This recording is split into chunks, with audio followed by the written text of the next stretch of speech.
¿Cómo está? Muy buenas noches. Bienvenidos a Periodismo en Plural. Este lunes 4 de abril con 3 temas que ponemos a su consideración para dialogar con nuestros invitados esta noche. Vamos a platicar en primer lugar sobre esta manita de gato que urge que le den a los mercados municipales, no solamente en Guadalajara, después de la tragedia del mercado San Juan de Dios, sino todos los que existen sin duda en Jalisco y en cada uno de sus municipios. El segundo tema que le invitamos también a reflexionar es justo ¿dónde está la policía vial? En los últimos días ha habido mucha crítica porque son muchos los eventos, los sucesos sobre tragedias, sobre accidentes en zona metropolitana de Guadalajara y que no vemos precisamente a personal de la policía vial poniendo orden. Y nuestro último tema, en un tercer bloque, vamos a hablar de los consejeros electorales a consulta popular, una iniciativa que proviene del Ejecutivo Federal y si esto es viable o no, lo vamos a dialogar justo esta noche con nuestros invitados a quienes les doy la más cordial bienvenida. Guillermo Velasco, ¿cómo estás? Muy buena noche. ¿Qué tal, Trini? Muy buenas noches, un placer estar aquí como cada lunes y un saludo a la audiencia que nos escucha esta noche. Iván Arrazola, ¿cómo estás? Hola, buenas noches Guillermo, buenas noches Gabriel. Un gusto. Bienvenido. Gracias. Gabriel Torres. Buenas noches Guillermo, buenas noches Iván y un placer estar contigo, Trini. El gusto es mío, sin duda, de nosotros aquí en esta su casa. El pasado jueves 31 a la madrugada, 2 de la mañana, se recibió el primer, pasadita a las 2 de la mañana, el primer aviso de que había un incendio en el mercado San Juan de Dios, el mercado Libertad. Y vimos los rostros de muchos locatarios, muchas locatarias, de verdad tristes de ver cómo se perdía su patrimonio. Recordamos incendios y no es el único. El mercado Corona trajo una tragedia similar hace algunos años. 2014. 2014, Guillermo. Y luego el mercado navideño, 2010, así de los más recientes, pero hay otros, ¿eh? O sea, lamentablemente hay varios episodios. Como dice bien Trini, como lo dices, me parece que en primer lugar es el impacto humano. Yo quisiera comenzar por esta parte, porque es el sustento de miles de familias. Hay mucha gente ahí luchona, honrada, gente que está trabajando. Entonces me parece que es lo primero que tendríamos que destacar. El mercado además es una maravilla y así tiene que serlo. Es un punto de encuentro, es un punto de turismo. Está considerado desde luego un tema como monumento artístico. Y lo que se ha mencionado mucho en estos días, pero lo menciono porque se nos olvida hasta que viene una tragedia. Lo que es parte en ocasiones parte del paisaje, desestimamos la maravilla que es respecto a su arquitectura, su punto de encuentro, porque eso es un mercado.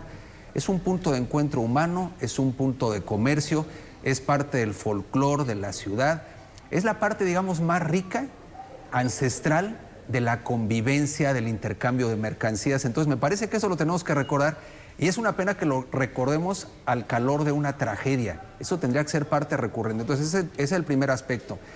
Ligado a la parte humana, Trini, resulta que venimos de una pandemia muy difícil, en donde si de suyo ya había condiciones terribles para recomenzar, para reactivar la economía.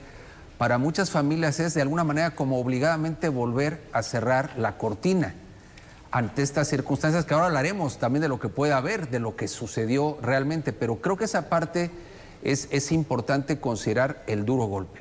Es cierto que en este momento, bueno, viene el anuncio de la autoridad de estos apoyos de hasta 25,000 pesos que ya prometió Pablo Lemos. No sé si esto sea suficiente, me parece que no, pero es lo que está de momento planteando. Ya comenzó de alguna manera el regreso a los locales que no estaban afectados y dice el alcalde que en 4 o 6 meses de alguna manera está prometiendo esta rehabilitación del mercado para que esté nuevamente operando. De momento hay reubicación de personas, se está viendo la solidaridad de muchas personas, en fin, pero también hay que decirlo, familias que ni con este apoyo van a poder salir adelante. También me parece que tenemos que ser en esto muy serios respecto a la reactivación. Y finalmente, yo diría, comúnmente pasa que, como en otras ocasiones, cuando viene la tragedia se toman medidas, se ponen los ojos, pero creo que es un aviso que tendríamos que ver de muchos lugares, de los más de 93 mercados que hay, las circunstancias deplorables respecto a mantenimiento. Porque hoy vino la versión de son los diablitos, en fin, conexiones múltiples, pero yo miré más al fondo cuando tú mencionabas la manita de gato. Creo que es mucho más que este asunto. ¿Qué pasa con la infraestructura de los mercados, el mantenimiento? Muchas veces en realidad la autoridad se conforma con una pintadita, como se dice comúnmente, Por una chaineada, encimita. por encimita para que O se por vea donde bien ve el la cascarón. suegra, ¿no? Pero la pregunta es, ¿no es un aviso muy grave que puede significar ahora que vienen las aguas, por ejemplo, también? ¿Cómo está el tema de impermeabilización, el tema de la infraestructura eléctrica? Me parece que son muchos avisos y que si no se toman en cuenta podremos estar pronto, Dios no lo quiera, ante otra tragedia. Y es que, Iván, ya había sucedido en el mercado San Juan de Dios, se inundó una parte porque se vino abajo todo el techo de una sección de este mercado. O sea, no tuvo que haber sucedido una tragedia para darnos cuenta en qué condiciones se encontraba en años anteriores. Pero bueno, la tragedia definitivamente viene a desnudar todos los problemas que no solamente tiene el mercado de San Juan de Dios, sino el resto de los 95 mercados que conforman, que están en el municipio de Guadalajara. Hay algunas cuestiones que llaman la atención de esto que pudo ser una tragedia. Es que, por ejemplo, había un solo velador para cuidar el mercado, ¿no? Entonces, evidentemente, ¿esto de qué nos habla? De que es un mercado que, a pesar de la magnitud, a pesar de todo lo que mueve, como el resto de los mercados, no se encuentran bien vigilados, no se encuentran bien protegidos. Y como lo comenta Guillermo, estamos regresando de una pandemia y lo que nos estamos encontrando es que las ventas pues no van en todos los locales bien, la economía pues se está moviendo lentamente. Y bueno, aunque me parece que las medidas que se toman son para atajar de manera inmediata el problema, esto de, bueno, darles apoyos, de darles despensas, el tema que queda pues es qué se tiene que hacer con los mercados y el tema del mantenimiento. El año pasado hubo algo así como 10,000 pesos para mantenimiento de cada uno de los 95 mercados. Esa cantidad definitivamente es insuficiente. Si tomamos en cuenta este factor de que ahí transitan una gran cantidad de personas, pues evidentemente pueden ser focos rojos que si estos incendios se dan con personas dentro del mercado, estamos hablando de una condición completamente distinta. Entonces, me parece que las autoridades municipales tienen que tomar en cuenta el tema y van a tener que invertir una importante cantidad de recursos para poderlos mantener en condiciones Estamos esperando, mejores. ¿no?, ese anuncio por parte de todos los presidentes municipales de los 125 municipios del estado de Jalisco que digan cuánto le van a destinar a la recuperación de sus mercados municipales. Bueno, es que Guadalajara no es solamente la ciudad de las rosas, de las fuentes y de las glorietas. Es también la ciudad de los mercados. Nada más para tenerlo en contexto, porque ahorita dio el dato, pero son muchos o pocos 95 mercados solo en Guadalajara, Bueno, pues son muchísimos, porque sí. el siguiente lugar con más mercados en México sería la delegación Gustavo A. Madero con 52, nosotros tenemos 96. El punto, Trini, es que hay una gran tradición que tiene que ver desde la época de la colonia, de la Nueva Galicia, de constituir el mercado. El mercado es parte de una tradición muy del centro occidente del país y específicamente de la Perla Tapatía. Entonces, si nosotros tenemos 92 mercados, lo que no hemos tenido en poco más de 50 años es una política para atender los mercados. ¿Por qué razón? Porque el 90% de esos 92 mercados, 95 mercados, ¿sí? No tiene el mantenimiento adecuado. Y ya sumando los del área metropolitana, llegan a poco menos de 130, pero solo 95 están en Guadalajara. Ahora bien, el caso que nos ocupa, el Mercado Libertad, o mejor conocido por el Mercado San Juan de Dios. Pero es un mercado construido en 1888, data desde ahí, se ha tenido que demoler en 2 ocasiones previas, la última en los años 50, y desde su última construcción se ha advertido que no soporta el peso de la cantidad de locales que están en el mercado, 3,000 locales. Es el mercado más grande del país. No hay ningún otro mercado techado de las extensiones que tiene este mercado, que además, también lo señalaron ya, ha sido declarado por el Instituto Nacional de Bellas Artes como Patrimonio Artístico de la Nación. Y bien, le dirán aquí, ¿y eso qué significa? Que solamente hay 3 monumentos en Jalisco, no en Guadalajara, que son patrimonio artístico de la nación: la Casa Cristo, la Casa González Luna y el Mercado Libertad. Las dos primeras construidas por el arquitecto Luis Barragán.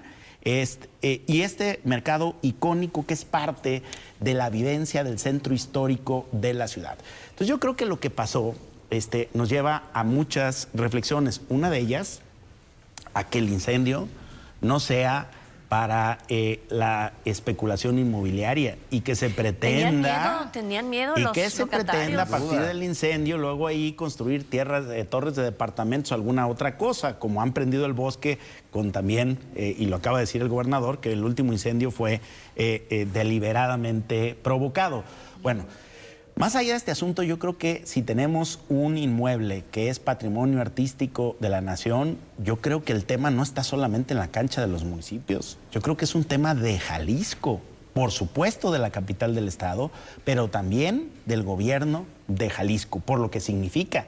Es decir, hay poco menos de 100 espacios a nivel nacional con esta declaración. ¿Y todo caso de la federación también? Claro, y de la federación, de todos los órdenes de gobierno, porque ya estamos hablando de que tiene una condición de monumento artístico de la nación, no del municipio, ni siquiera del estado, lo dices bien, de la nación. Entonces yo creo que aquí hay un tema muy preocupante. Desde siempre hemos sabido que hay sobrecarga de las instalaciones eléctricas, que hay una mafia alrededor del mercado que aparta lugares, que extorsiona a los comerciantes, que hay robos, hay bandas perfectamente bien organizadas para robar a las personas que van a comprar, que hay contrabando, que hay venta de drogas, que hay una cantidad de cosas que yo creo que este incendio debe de ser tal vez el parteaguas no deseado, pero que ya está ahí, para poner orden, para sacarle provecho a un mercado que es ícono y patrimonio de la nación y que significa en este momento la reconversión del comercio en el centro de Guadalajara. Que fue, su origen era las artesanías, la comida típica, ¿no? La charrería. Los juguetes tradicionales mexicanos, y ahora resulta que ves todo tipo de piratería en ropa, en artículos... Bueno, como en todos los mercados, ¿eh? Eso. A ver, esto se da de manera generalizada, pero aquí se ha advertido de manera categórica y nunca ha sucedido nada. Como bien dice Gabriel, ojalá este reflector, porque además de la fayuca, está el tema de la inseguridad. La venta de teléfonos robados, la por venta ejemplo, de teléfonos robados, en fin, eso es una realidad que tampoco puede ser soslayada. Claro. Aunque hoy el problema es el incendio, me parece que también exhibe la problemática integral de falta de mantenimiento estructural, de falta de seguridad, desde luego, y por supuesto de comercio ilegal, porque eso tiene un impacto negativo para la economía en su conjunto. Si bien también hay que decirlo, puede ser una válvula de escape. Y yo diría que también, porque eso le pasa a todos los políticos sin excepción, no quiero hablar solamente de los naranjas. Comúnmente estos temas en las narrativas son muy rentables, porque aparecen como héroes en acción, ¿no? Y desde luego hay héroes en estas historias. Ya destacaba... Los bomberos. Los bomberos, por ejemplo. A ver, pero no de ahora. Los bomberos son genuinamente unos héroes y heroínas, y ahí estaban y terminaron con el incendio. Eso es de destacarlo y de aplaudirlo. Pero el tema no es solamente la emergencia y la solidaridad emocional en este momento, sino lo estructural, lo de largo recorrido, los cambios de fondo, el mayor presupuesto, efectivamente que sea un tema estatal y federal, porque de otra manera vamos a estar con una tragedia, insisto, toco madera, pero volveremos al impulso emocional de resolverlo inmediato, con despensas, con buen apoyo y demás. Eso está muy bien, me refiero a la solidaridad, pero no basta. ¿Cuál es la visión de largo recorrido como política pública para no cerrar los ojos a todo lo que pasa alrededor de los mercados? ¿Por qué, por ejemplo, el Mercado Corona se dejó de hablar del Mercado Corona cuando sabemos que el último estacionamiento a veces no se puede usar porque se inunda, por ejemplo, o que las escaleras eléctricas no funcionan y que son justo a la entrada, a la cara? Y el Mercado Corona también es un edificio emblemático para la capital jalisciense, y más se encuentra en el centro de la ciudad, donde cualquier turista, no solamente el nacional, sino el extranjero, pregunta y sabe que tiene que ir a ese lugar, ¿no? Es que los mercados son muy importantes para dejarlos solamente en el espacio condenados al raquítico presupuesto municipal. O sea, el municipio no da Los mercados ya son parte de la zona metropolitana de Guadalajara, el mercado Corona, el mercado Libertad, pero ¿cuántos más? ¿No? 124, si mal no recuerdo, son en toda la zona metropolitana. Lo que no tenemos es una política de mercados, mientras que sí hay una tradición de mercado. O sea, que Guadalajara tenga 95 y el lugar más cercano sea la Gustavo de Madero con 52, te está diciendo algo. Que tenemos toda una tradición de comerciar y mercado no es ambulantaje, hay que también subrayarlo. Los que tienen un local en el mercado pagan impuestos, pagan agua, pagan luz, son comerciantes formalmente establecidos. Y yo creo que los mercados están en el abandono como si fueran ambulantaje. Bien, en ese sentido, me parece que la importancia del mercado, digo, San Juan de Dios es un caso aparte porque como aquí ya lo han comentado, es un problema que se ha desbordado, es un tema de piratería, es un tema de ambulantaje, es un mercado que requiere una revisión mucho más profunda.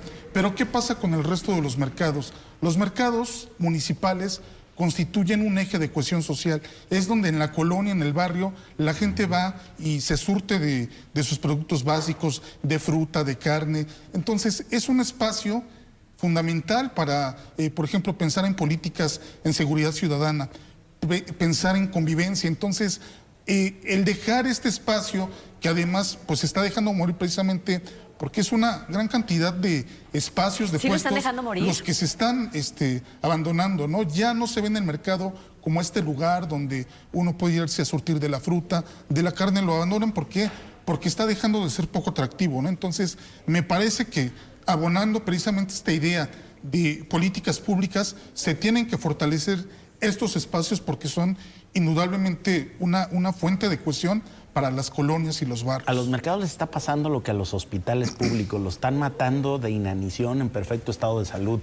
Es decir, los mercados ahí están, tienen clientela, pero no le meten un peso a la infraestructura, no ayudan los gobiernos y las autoridades, vuelvo a decir en plural, autoridades, a regular el estacionamiento, el suministro de energía, la dotación de agua a los locales. Los inspectores no ayudan a regular las licencias y los giros que ahí existen. Entonces, se les deja libre arbitrio como si esos mercados no fueran parte del comercio establecido de la ciudad. Y yo creo que plenamente lo son. Es un contrasentido por todo lo que ha referido. Si hay una vocación al comercio, particularmente a los mercados, luego entonces tendría que haber una apuesta, una política pública muy seria. Ahora, yo quisiera también apelar a la corresponsabilidad, porque efectivamente la autoridad tiene un papel prioritario en esto, pero también quienes somos usuarios y también los locatarios, porque yo quiero pensar que la mayoría es gente responsable y chambeadora, pero también a veces el trabajo mal hecho o irresponsable en la manera de ahorrarnos algunas cuestiones y demás puede significar también parte del problema. No con ello quiero responsabilizar la falta que hay de carácter estructural. De orden. De orden. Pero efectivamente el mercado es un tema, yo diría, y no quiero que suene así como a discurso del presidente López Obrador, pero es un tema de todos, literalmente es un tema del pueblo. Los diablitos, vamos, sí, fue lo que se señaló, fue lo que se dijo, ¿no? Se cuelga todo el mundo de una red ahí de cables. Y están sobrecargados. Están sobrecargados. Y es una irresponsabilidad no imputable en ese caso a locatarios. Entonces también hay que decirlo. A lo mejor no hay la infraestructura necesaria, pero también eso no suple, es a lo que voy, la responsabilidad de cuidar el mercado de todos. Y esto es chamba de todos. Pero, Guillermo, te voy a poner otro caso que es muy emblemático. Se ha venido diciendo en los últimos 20 años que hay más locales y más peso del que el edificio puede aguantar. El propio arquitecto que lo construyó ha venido señalando eso en el pasado inmediato.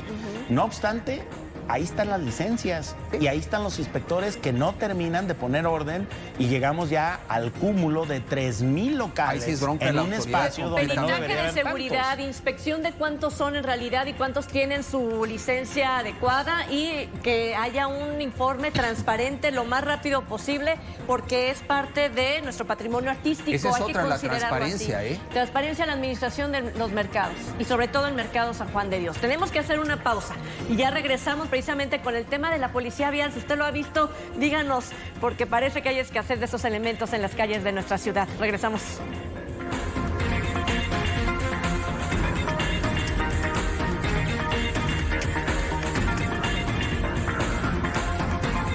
Gracias por continuar en Periodismo en Plural y así, ¿no? Si usted los ha visto, díganos dónde, porque el señalamiento que se ha hecho en las últimas semanas sobre el actuar de la policía vial en la zona metropolitana de Guadalajara ha generado muchas críticas, y no solamente a través de redes sociales de los mismos usuarios, sino también, por ejemplo, de los alcaldes tanto de Guadalajara como de Zapopan, que han dicho que la policía vial tiene que regresar a la Secretaría de Movilidad y Transporte o Transporte, los cambios que le han hecho justo a esta institución. Y también el presidente municipal de Zapopan ha dicho que está dispuesto a que, si le toca al ayuntamiento, ponerse a platicar, ponerse en una mesa a dialogar sobre qué se tiene que hacer con la policía vial.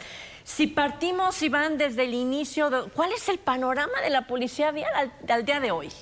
Bien, bueno, mira, no sé si comenzaría este bloque diciendo que la culpa la tiene Coldplay, pero bueno, algo hay de eso. La semana pasada pues tuvimos la visita de este grupo y pues bueno, estuvo 2 días, el martes y el miércoles, pero bueno, el día martes, desde las 2 de la tarde, inició el colapso en la ciudad.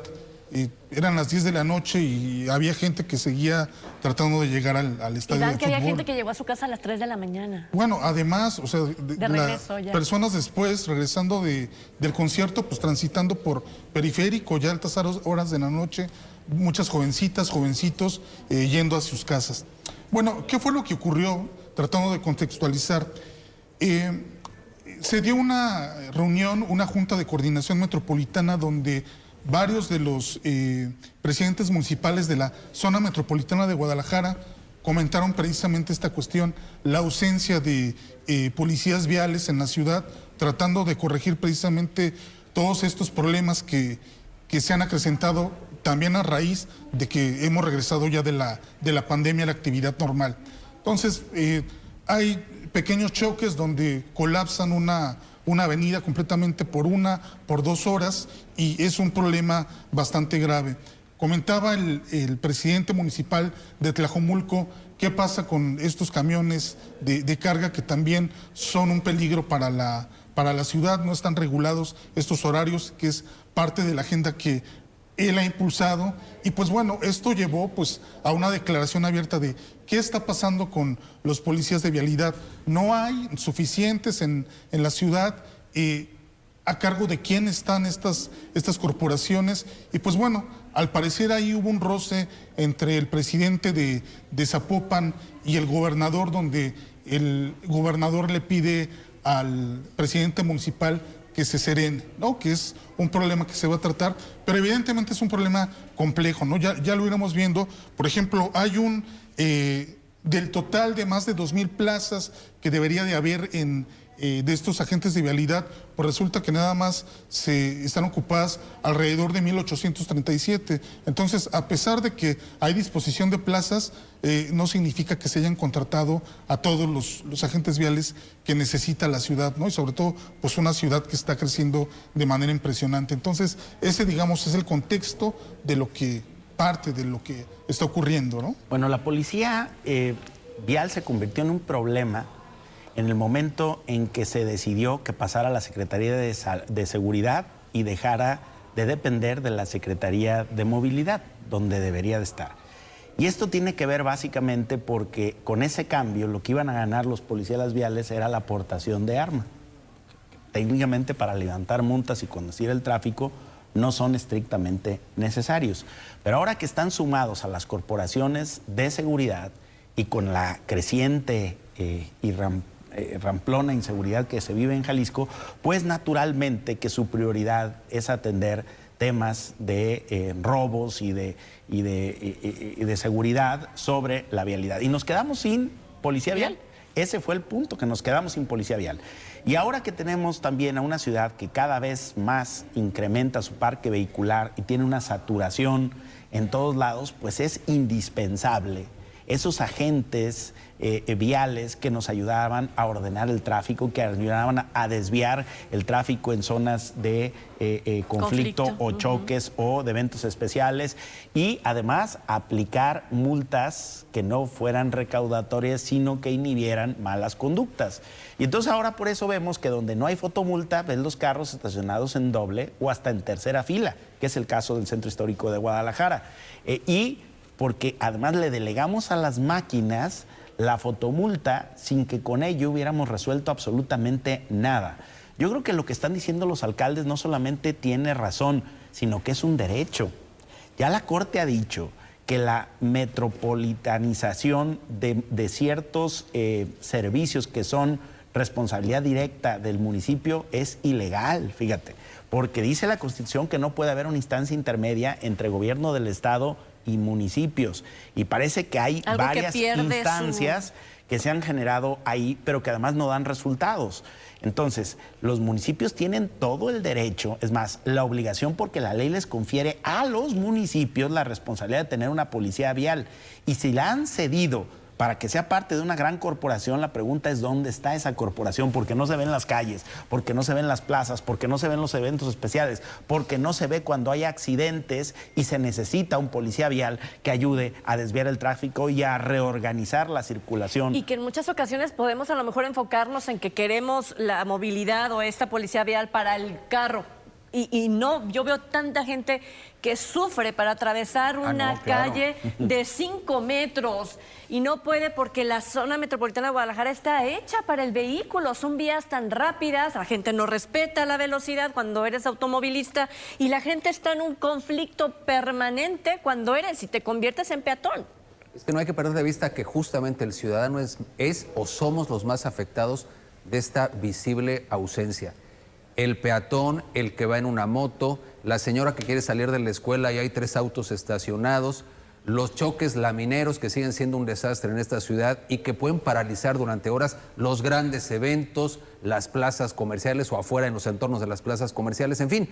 Yo aseguro que quienes nos ven esta noche podrían hacer un listado interminable. En época de lluvias, los árboles caídos y los semáforos apagados. Ahí viene. Oh, sin duda alguna. Entonces, sumaríamos y sumaríamos. No, y los semáforos sería otro tema para otro programa, ¿eh? Por lo tanto, el reclamo de Frangé, el alcalde de Zapopan, ha lugar, amén de que exhibe otras broncas políticas, que no me parece que no son motivo al menos en esta parte del programa. Pero es cierto que es un reclamo que lo está poniendo sobre la mesa. ¿Por qué? Porque la sociedad se está dando cuenta de la gran ausencia. Hay que decir también, no solamente es el tema de la aportación de armas, porque efectivamente ese era al menos el discurso para incorporarlo a seguridad pública, pero como bien decía Gabriel, ni ha disminuido la seguridad o la inseguridad, y por otro lado sí se nota la plena ausencia y el caos que significa no tener policía vial, de tal manera que no hemos resuelto ni una cosa ni la otra. Y esto presupone una ley adecuada, presupone expertise de los agentes viales y presupone sobre todo, me parece a mí, Trini, la absoluta disposición a servir y a trabajar contundentemente en este problema.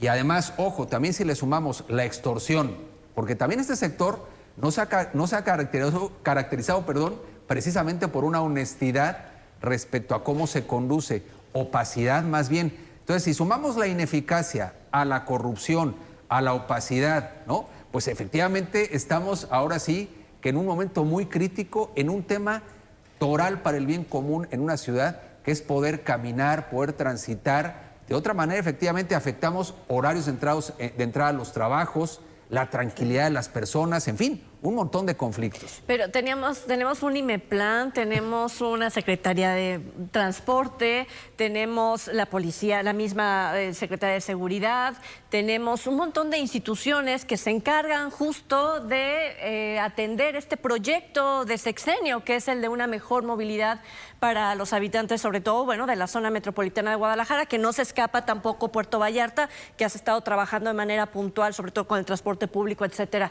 Con todo eso, ¿por qué no avanzamos? ¿Por qué no se siente una ciudad mucho más próspera y habitable? Porque somos muchos y porque además no tenemos cultura vial, que eso lo dice cualquiera. Si hacemos una encuesta, es la zona metropolitana de Guadalajara donde sus conductores y conductoras peor manejan.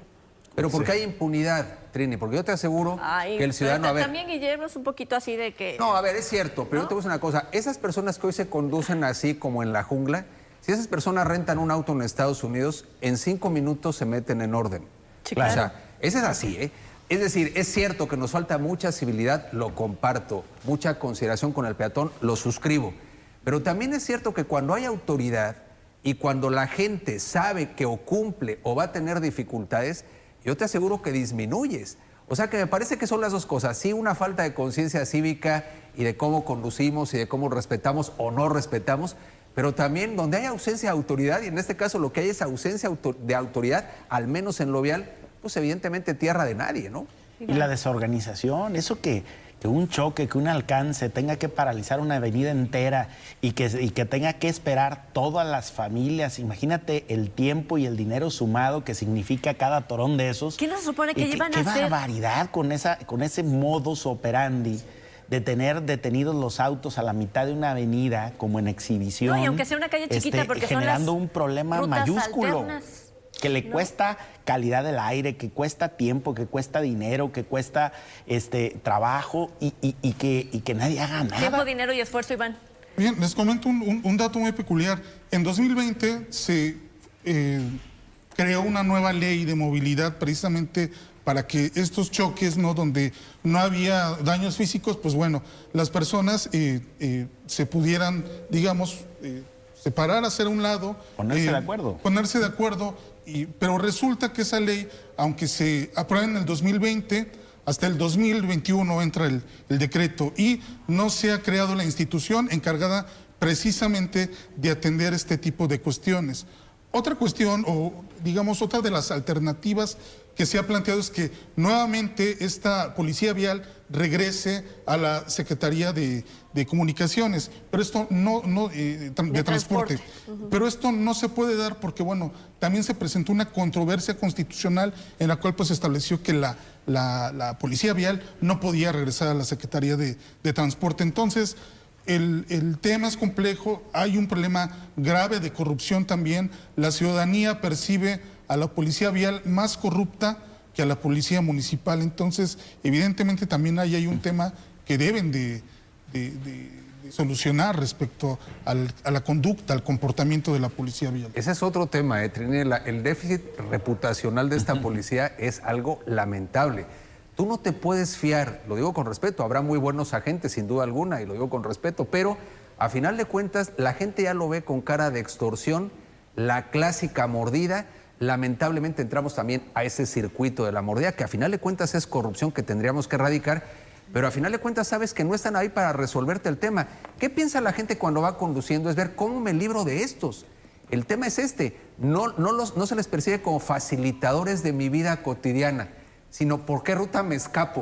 Eso es lo que me parece que es muy lamentable, porque sabes que si te detienen habrá dificultades, van a estar como a la casa del ciudadano, no tanto al servicio del ciudadano, insisto. Podrá haber honrosas excepciones, pero es una política de corrupción brutal. ¿Será que esto no funciona? Porque recuerdan que hubo modificaciones a la ley de movilidad donde las multas son más severas a partir de este año.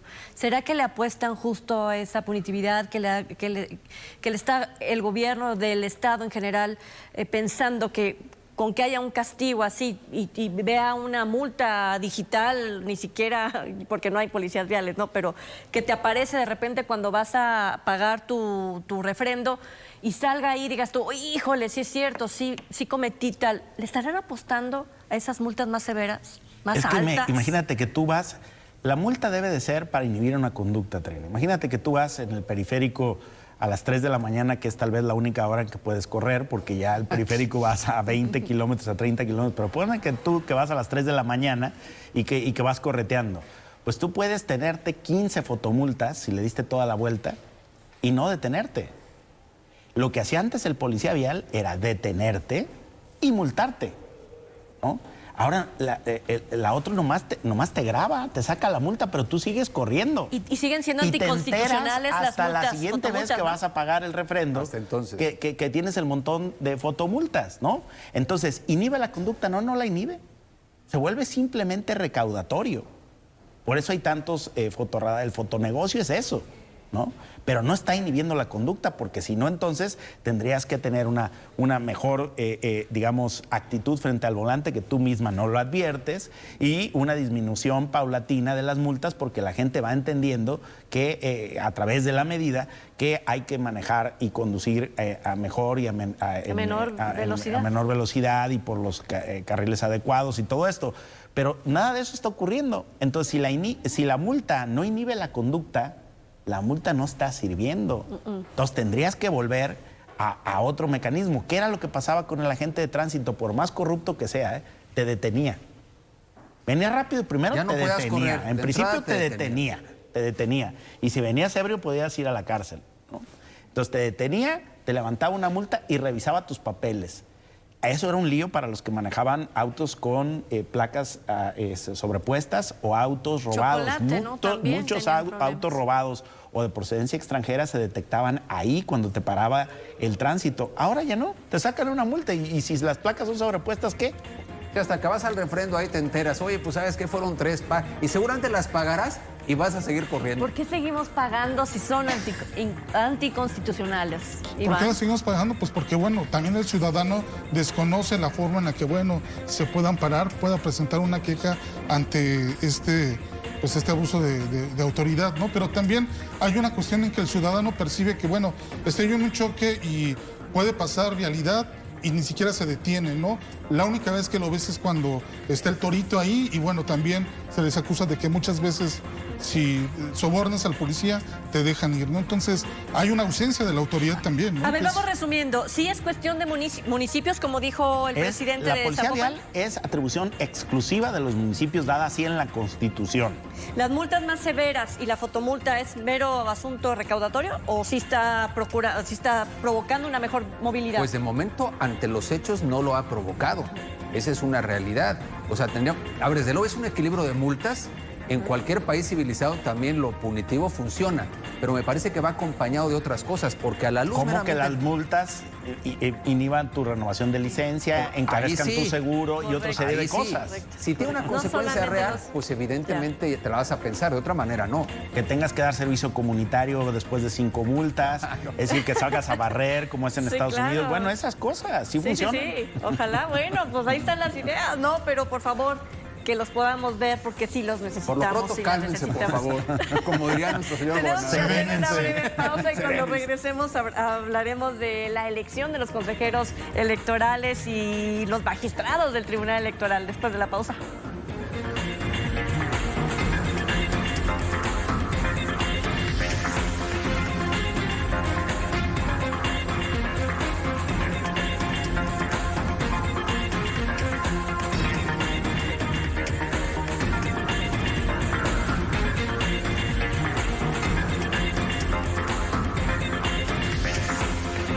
Bueno, gracias por continuar en Periodismo en Plural. Sin duda una charla interesante con nuestros invitados, Guillermo, Iván, Gabriel. Y lo que vamos a platicar a continuación y desmenuzar un poquito más es justo esta propuesta que hace el presidente de la República de sujetar al voto popular la elección de los consejeros electorales y de los magistrados del Tribunal Electoral Poder Judicial de la Federación. Hay quienes dicen que esto no es posible porque se necesita evaluar que tengan la capacidad y las habilidades para poder estar en un organismo o en un órgano electoral, ¿no? Y la gente, ¿qué tanto podría saber de este proceso electoral, hablando de fondo, para poder elegir a una o a otro para ocupar el cargo, Iván? Bien, bueno, mira, nuevamente déjame contextualizar en qué escenario es en el que se desarrolla esta propuesta. La semana pasada, el Tribunal Electoral falló en contra del famoso decretazo, de esta idea de que los funcionarios públicos puedan promover la revocación de mandato. Esto molestó mucho al presidente López Obrador y lo que dijo es, tenemos que hacer cambios porque necesitamos consejeros y necesitamos magistrados con verdadera vocación democrática porque estas personas que están aquí no la tienen. De ahí, entonces, presenta esta iniciativa y pues realmente es sorprendente por tal vez la ligereza, por tal vez la forma en la que él lo que menciona es que, bueno, para elegir a nuestros magistrados y a nuestros consejeros, ahora cada uno de los poderes, el poder legislativo, el poder judicial, el poder ejecutivo, van a presentar una lista de 20 candidatos, 10 mujeres y 10 hombres. Y de esa lista, entonces, los ciudadanos van a votar, van a elegir precisamente a sus consejeros, van a elegir a sus magistrados. Y lo que se pone en tela de juicio precisamente es esta idea del profesionalismo. Los métodos que actualmente tenemos para elegir a los consejeros y a los magistrados son complejos. En el caso de los consejeros del INE, los elige la Cámara de Diputados, pero es un comité de expertos el que se encarga de delinear estas ternas, bueno, no son ternas, son quintetas a partir de las cuales eligen a los diputados, a los consejeros. En el caso de los magistrados, es el Senado el que se encarga de hacer esta labor de seleccionarlos y las candidaturas las presenta la Suprema Corte de Justicia. Entonces, tenemos un sistema complejo, pero que, digamos, atiende en buena medida a este criterio de la profesionalización, del conocimiento que deben de tener las personas que van a cumplir con este encargo. Evidentemente, la propuesta rompe, digamos, con este principio. Oye, Iván, pero déjame te digo, porque soy muy bonito cuando explicas que es el Senado y los diputados, ¿no? Pero cuando el Senado y cuando la Cámara de Diputados decide de acuerdo a quién le toca, si al PRI, si al PAN, si al PRD, si a Morena, si a quien sea, 3, 2, 1, consejero, bla, bla, ¿no? Y que empiezan a repartir, ¿no? Ahí ya no tiene nada que ver toda la estructura o el esquema de selección de las personas que ocupan estos cargos, Gabriel. Lo que pasa es que tanto el Senado como la Cámara de Diputados, Trini, pues son órganos políticos, se agrupan en fracciones partidistas y no podrías, digamos, pedirles que los partidos que están representados ahí, que tienen fracciones, que tienen derechos, que tienen grupos funcionando ahí, pues se abstengan de tomar parte en una decisión que les compete. Pues es que deliberadamente la ley lo deja así. Pero es mucho peor pedirles que partidices la elección al voto popular y los lleves a hacer campaña y a hacer promesas. Imagínate tú el desosiego, el desconcierto de todo esto. Pero el punto más importante es por qué se creó el INE, antes IFE, igual que el IFT, igual que el IFAI, y todos estos órganos se llaman constitucionalmente autónomos. ¿Por qué se crearon? ¿Por qué surgieron en la década de los 90? Precisamente al final del periodo de Salinas, algunos, otros de fecha posterior. ¿Pero por qué surgieron ahí? Porque el gobiernos, llámese ejecutivo, legislativo y judicial, porque el gobierno tiene 3 poderes. Gobierno no solamente es el ejecutivo, gobierno es legislativo y gobierno es el judicial. Porque el gobierno ya no tenía la legitimidad para organizar las elecciones en México, Trini, porque ya no le creíamos al gobierno que fuera el que imprimiera los votos, designara a los funcionarios, hiciera el recuento y declarara quién había ganado. Entonces, después del fraude del 88, de la caída del sistema y de todo ese gran conflicto postelectoral que vivió México, la respuesta fue quitarle al gobierno, pedirle al gobierno que se abstenga de participar en la organización y calificación de la elección para que el gobierno no meta mano en las elecciones y no induzca el voto en favor de su partido. Entonces, cuando yo veo al jefe del gobierno mexicano planteando la mejor manera de incidir en eso y tomando la decisión como consecuencia de una resolución del tribunal, no es otra cosa que la pretensión por que el presidente reclama el derecho de intervenir, de decidir y de que lo que él diga haga el Instituto Nacional Electoral. Y creo que en el momento en que el Instituto Nacional Electoral no haga lo que dice el presidente es porque está haciendo bien su trabajo. Porque el árbitro, para ponerlo en sentido figurado, de un partido, no hace lo que le dicen los jugadores, hace lo que debe de hacer. Que se apegan a la ley y el juego. En este caso es los principios de legalidad, la imparcialidad, la certeza, la objetividad. Y yo creo que pueden cometer errores y que hay muchas cosas que podríamos mejorar en los institutos electorales, específicamente en el Consejo Nacional, como esos sueldos de sultanos que se han dado y que me parece que ya no corresponden con los tiempos de austeridad republicana que trae el mundo. Me parece que hay sueldos que son increíblemente altos en esas funciones, porque además son colegiados. Y que un consejero electoral gane más o devenga más que el presidente de la República, pues tú no puedes creer que un consejero electoral tenga más responsabilidad que el jefe de Ejecutivo, el presidente de la Corte o el presidente del Congreso. Por lo tanto, eso que hay que juntarlo. Pero también hay que decir a favor de los órganos electorales que han tenido un servicio profesional electoral, que han calificado las elecciones, que han sido partícipes de la alternancia en México y que este presidente es presidente por una elección bien calificada del organismo electoral. Entonces, hoy querer socavar la independencia, la autonomía del INE y de otros órganos constitucionalmente autónomos porque no les son de su agrado, no resuelven lo que ellos quisieran que resolvieran, pues a mí me parece que eso es una regresión a los tiempos de la autocalificación de las elecciones y de la organización de las elecciones por parte del gobierno. ¿O será que lo que está sucediendo es este deseo insistente del presidente de querer desmantelar las instituciones? Y hablo no solamente del INE, sino muchas otras que ha puesto, que ha desaparecido, ¿no? Y que a lo mejor la que sigue sería el Instituto Nacional Electoral. Es la que está en la mira desde hace mucho tiempo, una institución fundamental. Para mí es la joya de la corona. Entonces, ¿cuál va a ser la ecuación? Por tanto, es muy importante esto leerlo. El INE no lo necesitamos. Las elecciones las puede organizar el pueblo o un INE mucho o su más partido. O su partido. Porque en realidad no solamente es inviable, cada la pregunta que planteabas, es perverso. Porque efectivamente, a ver, hay cuotas de poder, desde luego, como lo explicaba Gabriel, desde luego, pero hay al menos filtros para tener capacidad técnica, equilibrios, y además han demostrado en el INE que saben organizar con autonomía elecciones. Las personas que nos ven esta noche, que son más jovencitas, quizá no recuerden, pero Bartlett era el árbitro de la elección, era juez y parte. Quien está en la Comisión Federal de Electricidad. Exactamente, en la elección del 88, cuando se cayó el sistema, lo que refería a Gabriel Torres. Entonces, hoy se ha avanzado muchísimo. Hay una credencial con fotografía, nunca, o sea, no era así en un principio, por así decirlo. De manera tal que es una de las instituciones más serias contra la que va el presidente Trini, y me parece que, ¿quiénes estarán en campaña?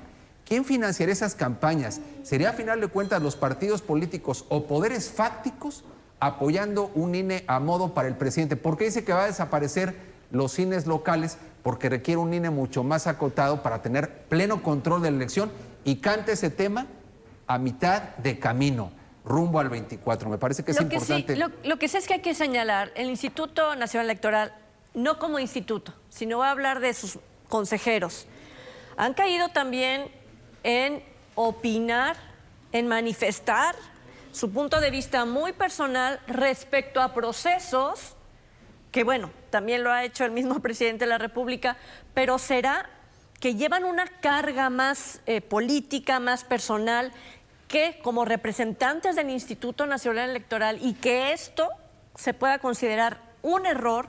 Y estoy hablando, por ejemplo, del presidente del INE y estoy hablando del consejero Murayama, que va a la cargada directa de ellos a través de redes sociales, se han manifestado en contra de otros procesos.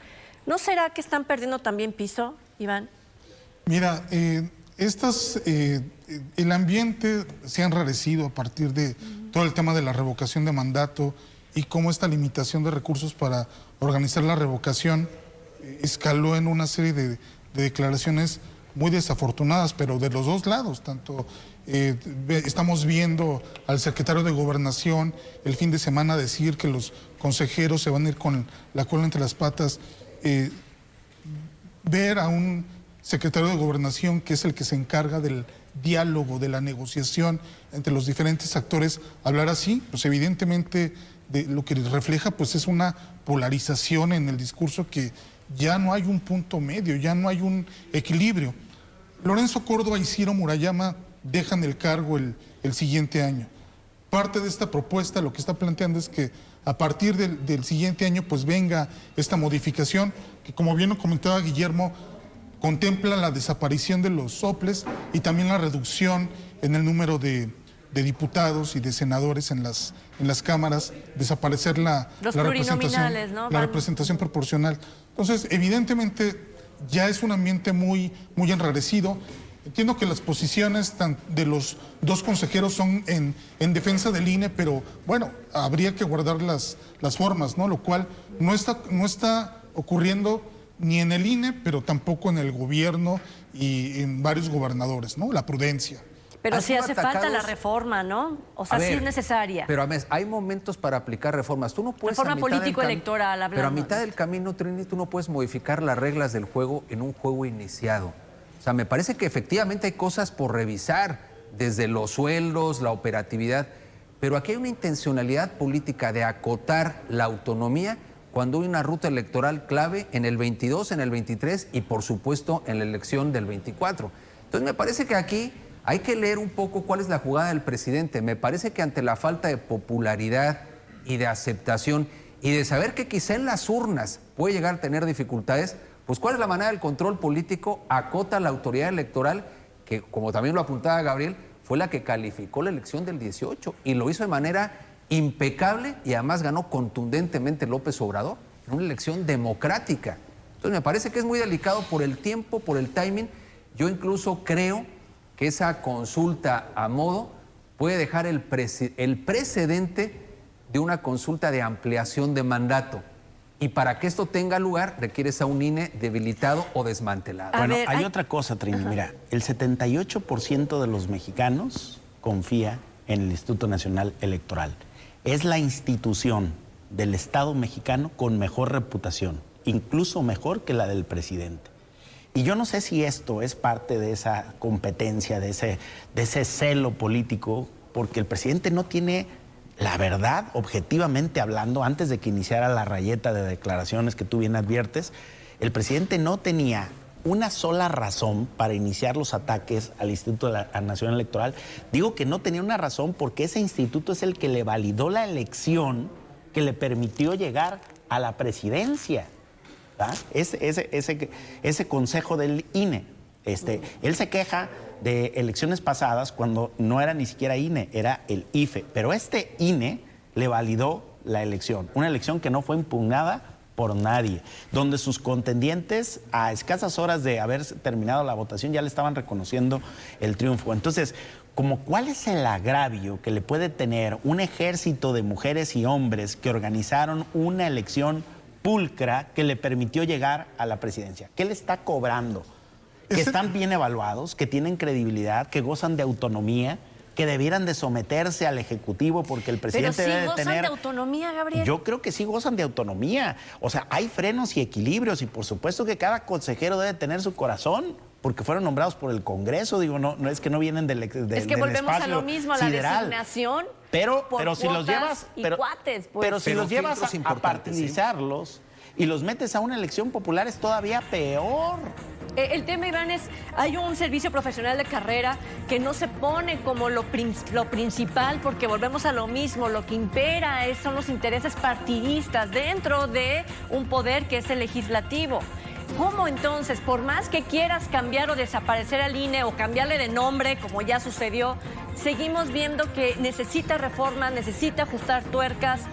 Necesita, sobre todo, garantizar que la gente está ahí, nos dé a los ciudadanos nuestro derecho a votar y ser votado, que es lo principal y que parece que a los que están en discusión se les olvida. Bien, nada más una acotación de lo que decía Raúl. ¿Cuál es el agravio de López Obrador? La elección del 2006. Él jure perjura que hubo fraude. Pero ese era el IFE. Era otra cosa, era el IFE. sí.